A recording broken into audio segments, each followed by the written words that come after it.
नमस्कार, मी साईनाथ गावकर। आज जापसाल या माझ्या विशेष कार्यक्रमात घेऊन आलोय आम्हा पत्रकारांच्या अभिव्यक्ती स्वातंत्र्यावर घाला घालणाऱ्या भाजपा जिल्हाध्यक्ष राजन तेली यांच्यासाठी थेट सवाल। राजनजी कितीही शिव्या द्या पण सत्य विजयी होणारच। दर्शको, काही कार्यालयीन कामानिमित्त स्टुडिओ पासून बाहेर असल्यानं आज प्रत्यक्ष ऑन कॅमेरा न येता माझ्या आवाजाच्या माध्यमातून कोकणशाहीची भूमिका स्पष्ट करतोय। राजन तेलीने आमचा आवाज दाबण्यासाठी केलेली धमकीवजा शिवीगाळ आणि त्यानंतर माझी व कोकणशाहीची सोशल मीडियावर काही पोस्ट व्हायरल करायला लावत केलेली बदनामी याबाबतचा थेट सवालच्या माध्यमातून जाब विचारण्यासाठी घेऊन आलोय आजचा जापसाल जापसाल जापसाल।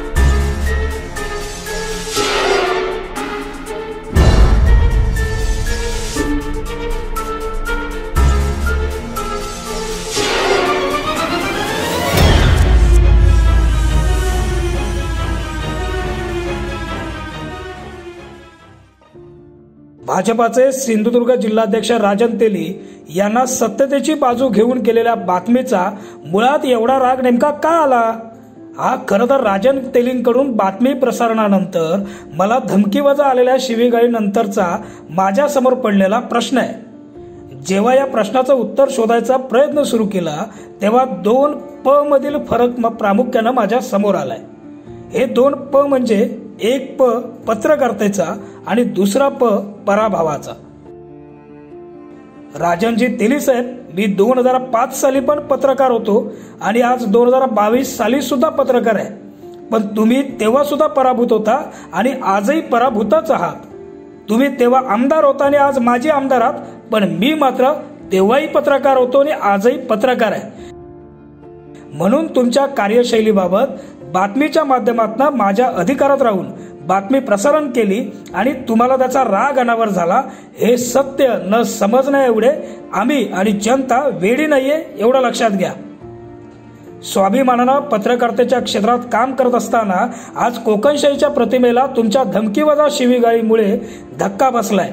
ज्या प्रकारे हे प्रकरण अंगलट येत असल्याचं समोर आलं तो लगेचच कोकणशाहीची बदनामी करण्याचे प्रकार तुम्ही सुरू केलेत। कोकणशाहीच्या प्रतिमेला डाग लावण्याची जी खेळी तेली साहेब तुम्ही सोशल मीडियाच्या माध्यमातून करतात, कायदेशीर कचाट्याच्या धमक्या देतात।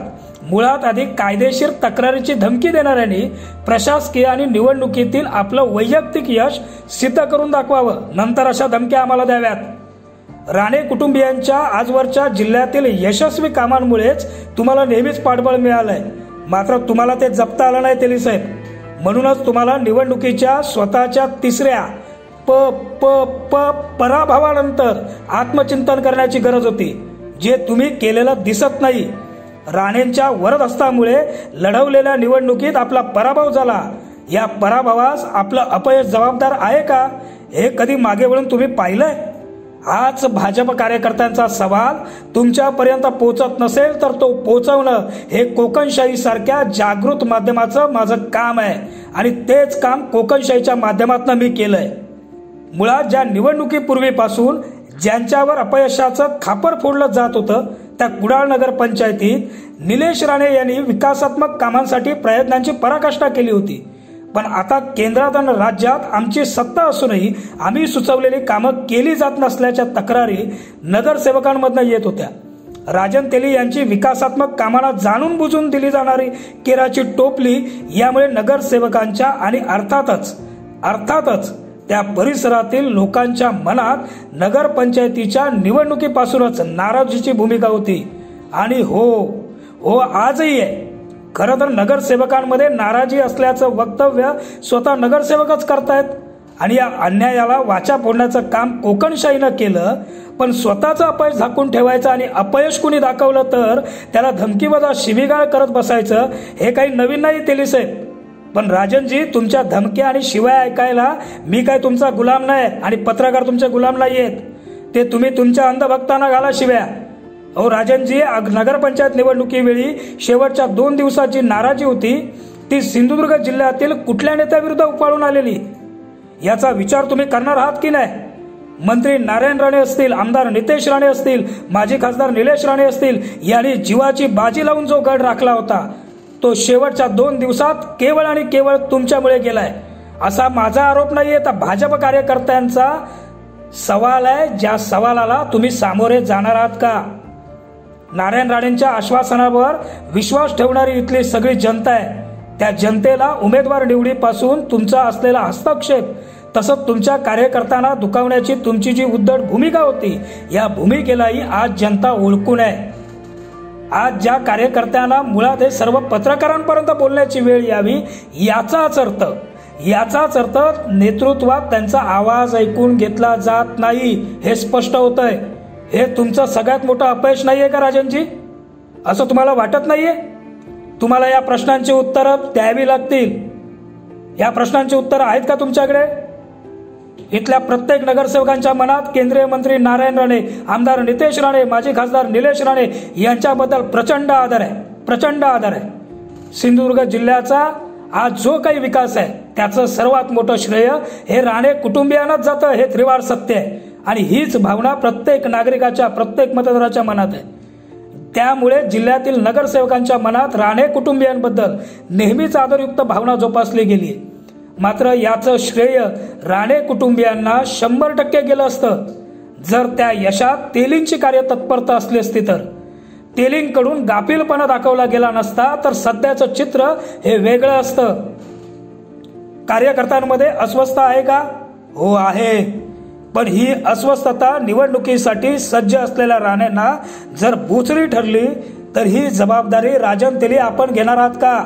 हा आवाज आहे भाजपा कार्यकर्त्यांचा. या अशा प्रकारच्या अस्वस्थतेवर जर आता काम केलं गेलं नाही तर पुढे जाऊन बदललेल्या राजकीय समीकरणांचा भाजपला तोटा झाला तर त्याची जबाबदारी राजन तेली आपण घेणार आहात का? तेली साहेब, मी त्या काळी पत्रकार होतो, आजही पत्रकार आहे. मात्र तुम्ही कालही पराभूत होता आणि आजही पराभूत आहात. माझं पद बदललेलं नाहीये, मात्र तुमचं पद कायम बदलतंय. याचं जरा आत्मपरीक्षण करा. तुमच्या पदांमध्ये होणारा हा बदलच तुमची राजकीय कारकीर्द किती यशस्वी आहे हे दर्शवतं. सातत्यानं स्वतःच्या राजकीय कारकिर्दीत अश्लाघ्य बोलण्याची परंपरा तुमची आजची नाहीये. हा तुमचा सोबरपणा, पत्रकारांचा आवाज दाबण्याचा प्रयत्न जर तुम्ही करत असाल ना तर होय, पक्ष संघटने जे चुकीचं चाललंय ते आम्ही कार्यकर्त्यांचा आवाज बनून बोलणारच. इथूनही पुढे वारंवार जनतेच्या आणि पक्षश्रेष्ठींच्या निदर्शनास या सर्व बाबी आणून देण्याचं एक जागरूक पत्रकार म्हणून जे माझं आद्य कर्तव्य आहे ते मी पार पाडणारच. मग द्या किती त्या शिव्या, त्या शिव्यांमधनं तुमची संस्कृती दिसून येते, पण सत्याचा विजय हा निश्चित होईल. राजन तेली निवडणुकीपूर्वी जिल्हाध्यक्ष होते, मात्र स्वतःच्या पराभवानंतर त्यांना राजीनाम्याची सुबुद्धी सुचली. मला जास्त लक्ष देता येणार नाही आणि म्हणून मी राजीनामा दिला. त्यांनी कुडाळ नगर पंचायतीच्या मानहानिकारक झालेल्या पराभवानंतर राजीनामा देण्याची तुम्हाला सुबुद्धी सुचली नाही.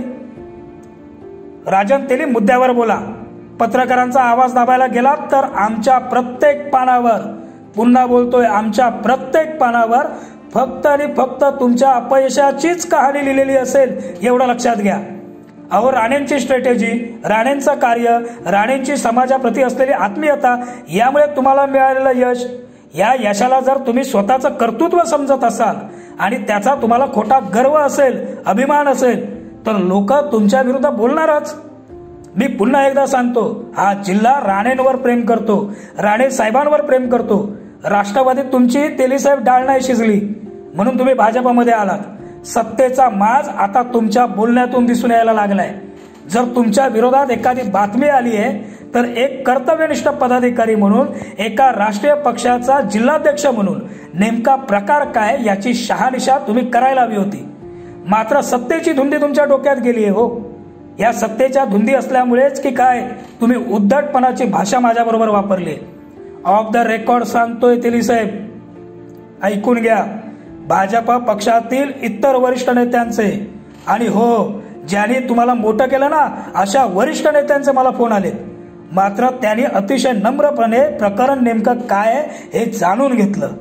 मात्र तुम्ही अश्लील भाषेमध्ये, अश्लाघ्य भाषेमध्ये एका स्वाभिमानी पत्रकाराशी, माझ्याशी वक्तव्य केलंय. त्यावरून तुमच्या सुज्ञपणावर देखील मला शंका येऊ लागली आहे. एवढी घमेंड कुठून आली हो तुम्हाला? मी घमेंड हा शब्द जाणीवपूर्वक वापरतोय तेली साहेब, कारण तुम्ही माझ्यासोबत ज्या शब्दात बोललात त्याची ऑडिओ क्लिप माझ्याकडे आहे आणि ती माझ्या कोकणशाहीवरती मी प्रसारण देखील केली. तुम्हाला जर त्या बातमीबद्दल आक्षेप होता ना, तर तुम्ही त्याबाबतचा खुलासा करणं गरजेचं होतं. तुमचा खुलासा मी चॅनलला जर लावत नाही तर 100% मी दोषी होतो, पण तुम्ही तसं केलं नाही. कुणाला पोस्ट लिहायला लावून स्वतःची लटकी बाजू मांडण्याचा प्रयत्न केला. ही भूमिका तुम्ही घेतली, यातूनच तुम्ही बिथरल्या हे स्पष्ट होतं. लक्षात ठेवा राजन तेली साहेब, शेराला 1.25 शेर मिळाला पाहिजे, पण मुद्द्यानं बोलणारा. असो तेली साहेब, पुन्हा एकदा शेवटाला सांगतो, तुम्ही कितीही शिव्या द्यावं त्यातून तुमचीच संस्कृती समोर येईल, पण यातून माझ्यासारख्या पत्रकारांचा आवाज दाबायचा चुकूनही आपण प्रयत्न करू नका, कारण शेवटाला सत्यच विजयी होतो एवढं नक्की आहे.